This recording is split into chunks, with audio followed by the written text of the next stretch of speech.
Bonjour à tous et bienvenue dans cette nouvelle vidéo. Aujourd'hui nous allons tester la rapidité entre deux appareils d'Apple.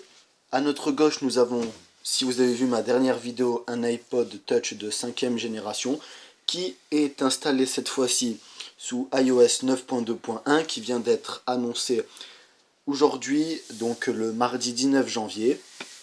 Et dont la mise à jour vient d'être installée il y a quelques instants.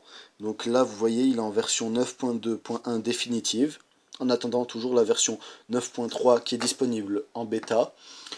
Et à droite, nous avons un iPhone 6S qui, lui, ne bénéficie toujours pas de la mise à jour. Enfin, je ne l'ai pas encore installé, donc il est toujours en version 9.2. Donc, cette nouvelle vidéo, dans le prolongement de ma première vidéo, vise à comparer la rapidité entre la nouvelle version qui vient d'être disponible aujourd'hui et l'ancienne version iOS 9.2.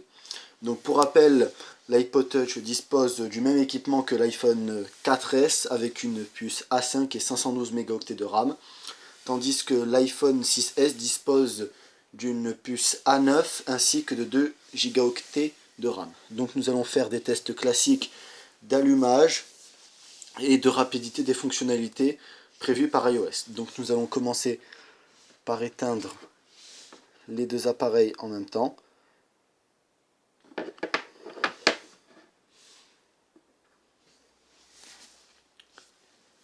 Et donc nous allons les rallumer maintenant qu'ils sont correctement éteints. Donc on va procéder à un allumage en simultané.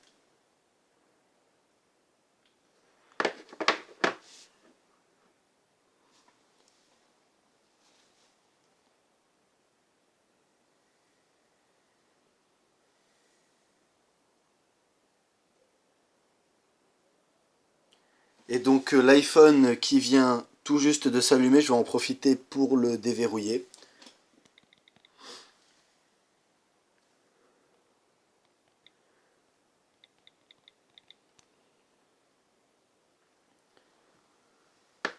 Donc voilà, mon iPhone est désormais déverrouillé et opérationnel, tandis que l'iPod Touch, qui est pourtant installé sur la dernière génération du logiciel, peine toujours à démarrer. Donc on voit toujours les écarts que vous avez pu sûrement constater lors de ma dernière vidéo avec des lenteurs au niveau de l'iPod Touch. Donc il vient de se déverrouiller, il vient de s'allumer, pardon, je vais en profiter pour le déverrouiller. Donc voilà, on va procéder comme d'habitude sur un test des fonctionnalités, donc avec le déclencheur du centre de contrôle. Donc on voit qu'il est assez fluide sur les deux appareils. On va régler un peu la luminosité de l'iPod Touch, voilà. On va activer le Wi-Fi sur l'iPhone pour que les tests soient équivalents sur le lancement des applications telles que l'App Store notamment. Donc voilà, c'est fait. On va lancer donc l'App Store en simultané pour voir si il y a des différences.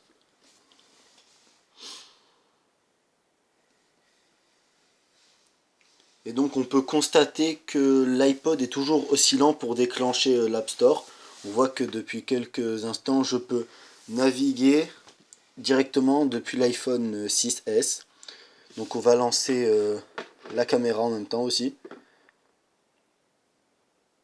Voilà, l'application qui met plus de temps à se déclencher sur l'iPod Touch. On va lancer le multitâche maintenant pour voir s'il répond bien sur les deux appareils. Attendez, je réessaie. Donc on voit clairement que le lancement du multitâche est moins rapide sur l'iPod Touch installé avec la nouvelle version d'iOS. Et donc on va scroller vers le bas maintenant pour voir si le clavier apparaît à la même vitesse. Alors on voit que la nouvelle version d'iOS 9.2.1 n'a toujours pas corrigé les latences sur l'iPod Touch. Donc on va les sortir de veille tous les deux instantanément. Voilà, donc la sortie de veille qui semble être équivalente pour les deux appareils. On va réessayer. Donc voilà, la sortie de veille qui est quasi instantanée pour les deux appareils. On va procéder comme dans ma dernière vidéo à un test de la fonctionnalité d'eSiri qui nécessite toujours le branchement sur batterie pour tous les appareils, mis à part pour l'iPhone 6S. Alors je vous rappelle que cette fonction n'est accessible que lorsque, pour l'iPhone 6S, donc pour le déclencher, il faut que l'iPhone ne soit pas en mode économie d'énergie, sinon Siri ne se déclenchera pas. Donc on va procéder au test habituel. Dis Siri,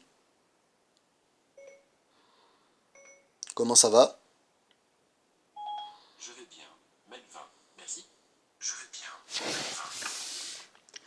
Donc on voit que le déclenchement est quasi simultané, mais la réponse est donnée plus rapidement par Siri sur l'iPhone 6S, alors que la réponse est toujours plus lente sur l'iPod Touch de 5e génération. Donc voilà, c'était une petite vidéo pour vous montrer si iOS 9.2.1, donc la toute dernière version, a corrigé les problèmes de lenteur sur les anciens appareils d'Apple.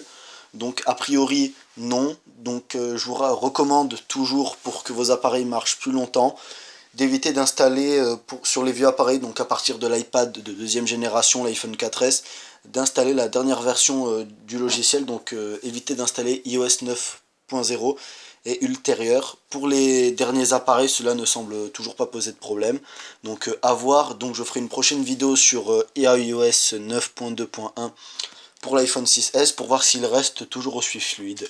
Donc voilà, n'hésitez pas à vous abonner et à mettre un petit pouce bleu. Salut!